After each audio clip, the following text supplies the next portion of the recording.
Hey everyone, and welcome back to my channel. In today's video, I'm going to be walking you through how to crochet the Darcie Mug Rug.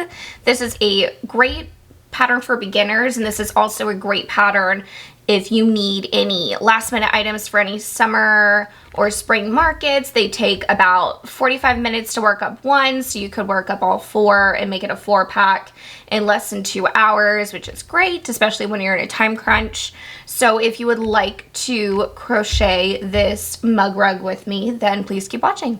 Okay, so this is everything you're gonna need to crochet the Darcie Mug Rug. All you're gonna need is some worsted weight cotton yarn.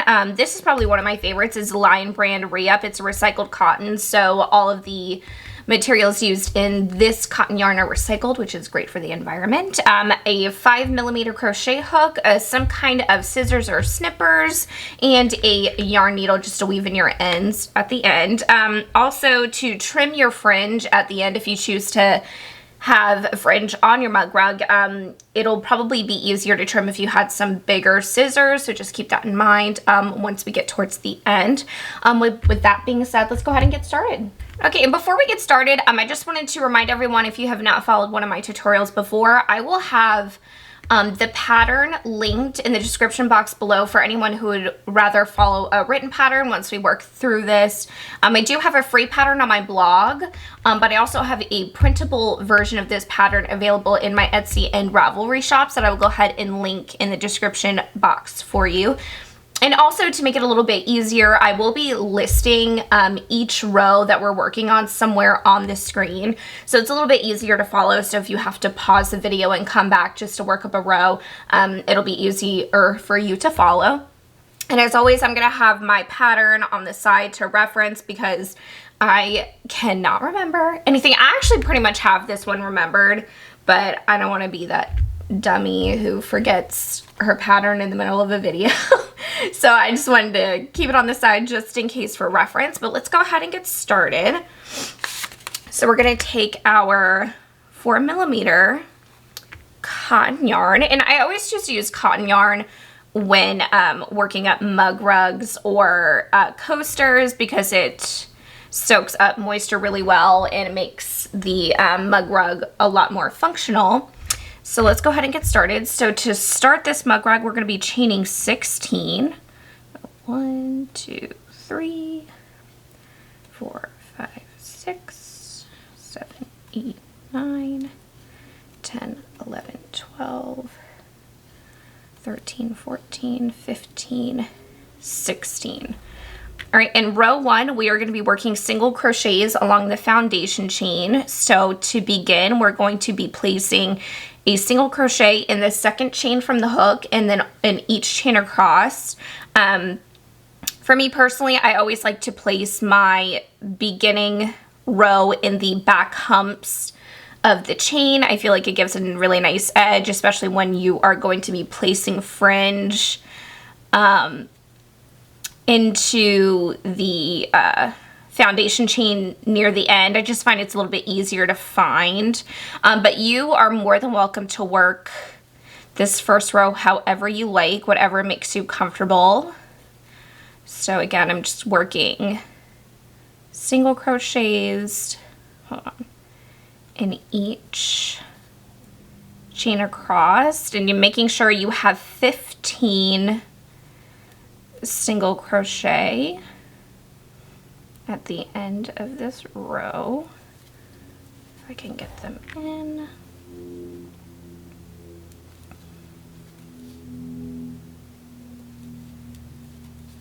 Go. I'm gonna have to move my chair up in a minute. I'm literally leaning over to do this. I just don't want to get my head in this shot because I've done that before and I've found it once I go back and edit, and you can't even see what I'm doing because my big head is in the shot. So now I have a monitor next to me so I can see, and my big fat noodles in the shot. Okay, so that is going to be our row 1 of single crochets. You should have 15 single crochet for the first row. Sorry, I just moved my chair up. Okay, now we are good. All right, for row 2, we're going to chain 1 and turn, and you're going to be chaining 1 and turning to start every single row in this pattern. And for row 2, we're going to be placing a single crochet in this first stitch. So it's going to be this stitch right underneath that turning chain. So we'll be putting a single crochet in there. And then each of the next, what is it, 13? Yeah, 13 stitches, we're going to be doing a single crochet puff stitch. So if anyone who's not familiar with this stitch, let me go ahead and work a few for you so you can see how it's done. All right, so to work a single crochet puff stitch, all you're going to do is you're going to insert your hook into the next stitch like you're going to be working a single crochet. Hook, bring that loop through, and then you're going to yarn over, stick that hook back into the same stitch, pull up a loop, yarn over, and pull through all those loops on your hook. So again, in the next stitch, you're going to be inserting your hook into the stitch like you're going to be working a single crochet, yarn over, pull through, yarn over, insert that hook into the same stitch, yarn over, pull up a loop, and then yarn over, pull through all 4 loops on your hook. Super simple, and it creates a really beautiful texture on the back. So let's go ahead and finish this row together. So again, we're going to be working in each stitch across until the last stitch of the row where we're going to be placing a single crochet. So again, we're just going to be working this single crochet puff stitch in each stitch across.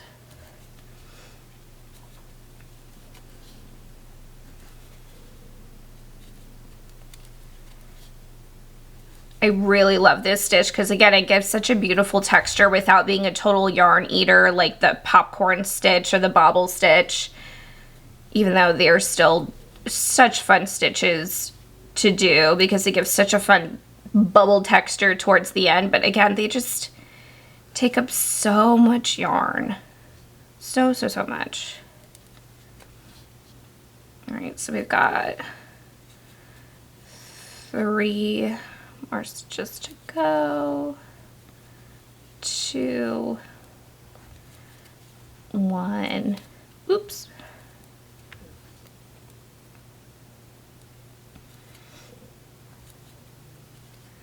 All right, and again, we're going to be placing a single crochet to finish out this row. Here we go. Finish that off. Again, you should have a single crochet in the beginning and end of the row, and each stitch in between should be a single crochet puff stitch. All right, and then moving on to row 3, we're going to be chaining 1 and turning. All right, and for this row, we're going to be placing a half double crochet in each one of these stitches. So just to go over the half double crochet stitch for anyone who is not familiar. For a half double crochet, all you're going to do is yarn over, insert your hook into the stitch, yarn over, pull through, yarn over, pull through all 3 loops on your hook. Again, yarn over, insert a hook into the stitch, yarn over, pull up, yarn over, pull through all 3 stitches on your hook. So again, this row is going to be all half double crochets. So at the end of this row, you should have a 15 half double crochets. And I will put the stitch counts at the end of each row that for the text that I'll put somewhere on the screen, just to make sure if you find that your project may be looking a little wonky or you may have missed a stitch, so you're able to go back and count how many stitches you have in the row, just in case you get a little lost. Because I myself get lost all the time, even if it's my own pattern. Like, I have to highlight as I go or I'll get lost. All right, and that's gonna be row 3 of half double crochets. All right, and then for row 4, again, we're gonna chain 1 and turn. All right, and then for this row, we're going to be working a single crochet into the third loop of each half double crochet from the previous round.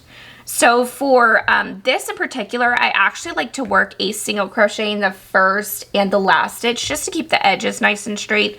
So I'm going to go ahead and do that first. I'm just going to put a regular single crochet in the first stitch of this row. All right, and then for the next 13 stitches, we're going to be working again a single crochet in the third loop. So normally we would put single crochets in the top here, where this top V is, where that distinguishable stitch is. But the third loop is going to be this loop down here. So if you can see that, there's a loop, just a single loop in the back of each one of these half double crochets. And that is where we're going to be placing our single crochet. I think I almost just tried to do a slip stitch. So again, just putting a single crochet in this back loop, or the third loop back here. And what this does is it's going to create a nice ledge for us right here, if you can see that. So once you flip this, it'll create like a nice raised area, give it a little texture. So again, we're going to be doing that in each stitch across until we reach the last one. And I'm so sorry if I sound raspy. My allergies are literally killing me this year. I don't know what it is, but I'm literally dying. All right, so now we're at this last stitch. I know it's a little bit hard to see. That's why it's so important that you keep up with your stitch counts. So in case you weren't able to find a stitch or you think you might have skipped one, always count to make sure you're in the right place. But this last stitch is going to be right here. It's, again, a little hard to see, but you just got to push your hook through and finish off with a last single crochet stitch. All right, and then for row 5, again, we're just going to chain 1 and turn. All right, and for row 5, we are just going to be placing a single crochet in each stitch across, and again, it's going to be 15 single crochet. So 1, oops, 2, 3, 4, 5, 6, 7, 8, 9, 10, 11, 12, 13, oops, 13, 14, and 15. All right, so this is what we have so far. So this is rows 1 through 5. Now rows 6 through 13 are going to be repeats of rows 2 through 5 2 more times. So again, you're going to repeat rows 2 through 5 2 more times. And again, I'll go ahead and put that on the screen so you can go ahead and pause, work up those rows and come back, because I'm going to go ahead and do these rows off screen. But again, just to reiterate, it's going to be rows 2 through 5 repeated 2 times for rows 6 through 13. And again, I'll have that written somewhere on the screen. So I'm going to go ahead and get that done off camera, and I will meet you back here for row 14. Okay, and we're back. We've completed rows 6 through 13, which again, I'm going to sound like a broken record, which was a repeat of rows 2 through 5 2 more times. Okay, now I'll shut up. All right, so now let's go ahead and work on row 14. So like always, we are going to chain 1 and turn. And for row 14, we're going to repeat row 2, which is single crochet in the first stitch, single crochet puff stitch in the next 13 stitches, and then single crochet into the last stitch. Just out of curiosity, what do you guys think of this single crochet puff stitch?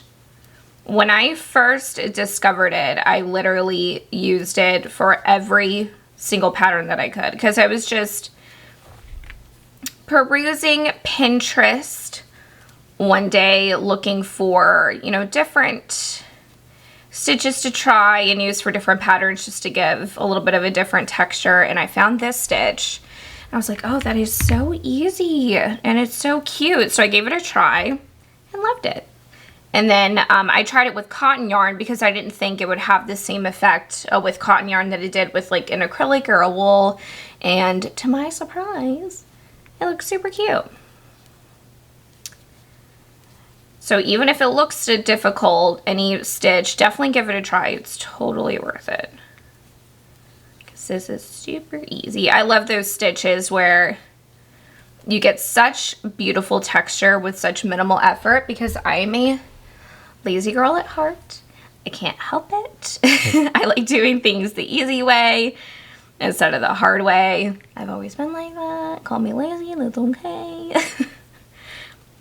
All right, and again, we're just gonna place a single crochet into this last stitch to finish up row 14. All right, in row 15, this is going to be our last row of the mug rug. I keep having to like force myself to say mug rug because I want to say mud rug. Mug rug. Okay, now I don't have to worry about it anymore because we're on the last row. So again, chain 1, turn, row 15, final row. We're just going to be placing a single crochet in each one of these 15 stitches, and then we are going to fasten off at the end. So let's go ahead and get that done really quick. And the sizes for these mug rugs do vary depending on the thickness of yarn that you use and the type of yarn. When I first started making these, I would use Yarnspiration's Lily Sugar and Cream Cotton, which is a little bit thicker than this re-up. I just chose to go with this re-up because I really loved the colors. The color range that they have, and I'm obsessed with this color. I think it's called Mango Chutney. Yes. And it's such a beautiful, like, coppery color, and I'm obsessed with it. But it is a little bit of a thinner yarn, so if you find it's a little too small for you, you could always add, let's take a look. Yeah, you could go ahead and repeat rows 6 through 13 again and just end on the fourth one. So 13, 14, 15, 16, 17. So you end on row 17 instead of row 15. And that'll give you a little bit more length just in case you don't find that it's big enough or you want it just a little bit bigger. So let's go ahead and finish this up. So we are on the last stitch. We're going to fasten off. And there we have it. Super cute. Perfect little size for a coaster. And I'm going to go ahead and wrap this up and put it away. Does anybody else do that? They always have to put their yarn back in its home in its wrappers. I think it's because I like to remember the color that I used, because if I don't keep the wrapper, I never remember the color. Sometimes I do if I use the same color over and over and over again, but most of the time I can't remember. I have the worst memory. I don't know why. I really shouldn't. I'm almost 30. I'll be 30 in August, so I feel like I'm not at that age where I should be forgetting things, but I do. It's a little embarrassing. Anyways, moving on. Now we're gonna go ahead and weave in our ends. I'm gonna go ahead and see if I can do this real quick with these nails, because I've been having a really hard time. That's why I'm using such like a big eye, because I cannot. These nails are so cute, but I can't do anything useful with them. I can still crochet with them, which is lovely, because if I couldn't, I'd have to take them off. But weaving in ends, no bueno with these nails. Go ahead and finish. Oh crap, I just remembered I have to do the fringe, and I already put my yarn to bed. take it back out. That's okay. Again, with the memory thing, I'm telling you, I'm not even being dramatic. I can't with the memory stuff. I don't know what it is. I could do something a million times and know in my heart and soul that I know how to do it, but I still have to look at the directions anyways. I don't know if that's like an OCD thing or because I'm a weirdo. I mean, it could be either or. That's totally fine. All right, so let me go ahead and wake my yarn back up, take it out of its little home, because now we're gonna do some fringe, make it super cute. All right, and to do the fringe, it's super duper easy. What you're gonna do is you're gonna start, I am so sorry. My dog is barking at something. Okay, I think she stopped.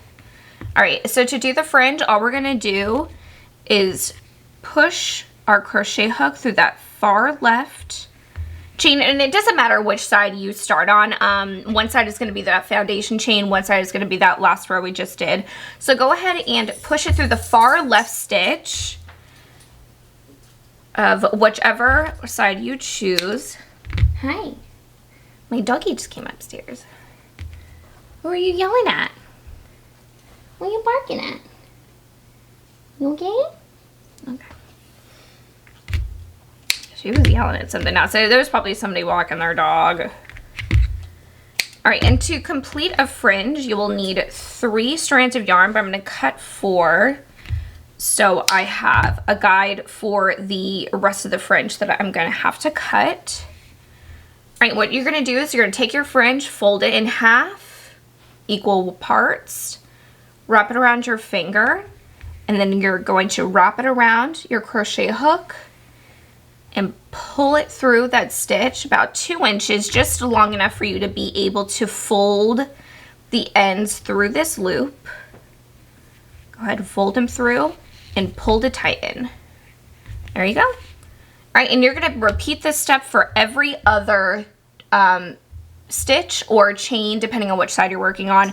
If you put them in every single one, they could get a little tight. You could, instead of doing 3 strands, do 2 strands and put them in every single stitch. It is completely up to you. Feel free to kind of, you know, get your creativity involved and kind of make it how you would like it to look. But for me personally, I do like putting it in every other stitch. So I'm going to go ahead and do that, repeat it for both sides, and then we'll come back and trim the fringe.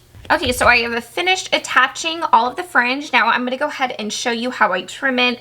I've had a few questions from people who have messaged me saying that they have a hard time getting their fringe straight. Just to give you a few pointers, it's a lot easier to trim. Here, I actually like to do it this way. It's a lot easier to trim the fringe on a flat surface. Preferably either holding the fringe down while you cut, but I've also just recently learned of a pretty cool technique of taping your fringe down. So if you have a hard time getting a straight line or cutting in a straight line, definitely try putting some like painter's tape, something that's easily removable, down where you would like the fringe to stop, and then use that as a guide to cut a straight line. But like I said, for me personally, I like to just kind of hold on to it and just cut a straight line across. How long you like your fringe is completely up to you. I usually do mine to about 1 inch, 1.5 inches. You could do it longer than that, shorter than that, no fringe at all. It is completely up to you. So I'm gonna go ahead and trim this fringe real quick. I think I'm gonna do it around this 1 inch mark.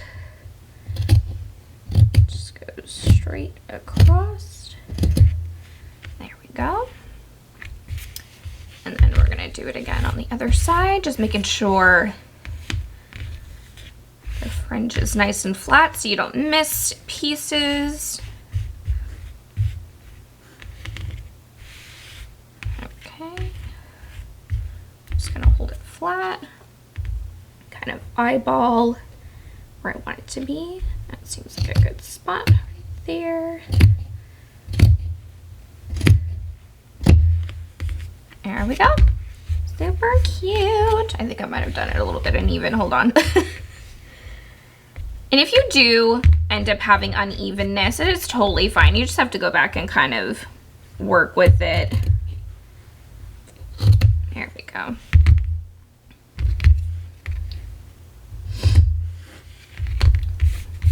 The only annoying part is all the little bits.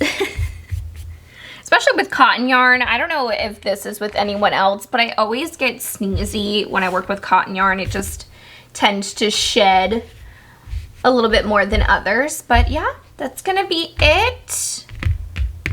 I'll grab my other ones so we can make it a trio. Look how cute they are. I love them. And I don't know if you can actually see this beautiful color, this beautiful copper color, because in my monitor it's coming off a little bit orange, kind of like my orange scissors.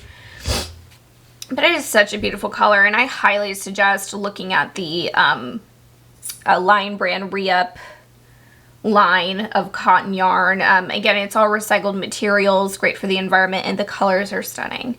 So I hope you liked this tutorial and it was super helpful for you. Please let me know of any other patterns of mine or any techniques or anything you'd like me to go over and share with you in the comments down below. Again, I will have all of the patterns linked in the description box below, along with my social media. So if you want to get in contact with me or see what I'm up to and what patterns I'm working on, I will go ahead and leave those down below as well. But with that being said, I will go ahead and leave you guys, and I will see you in the next one. Bye.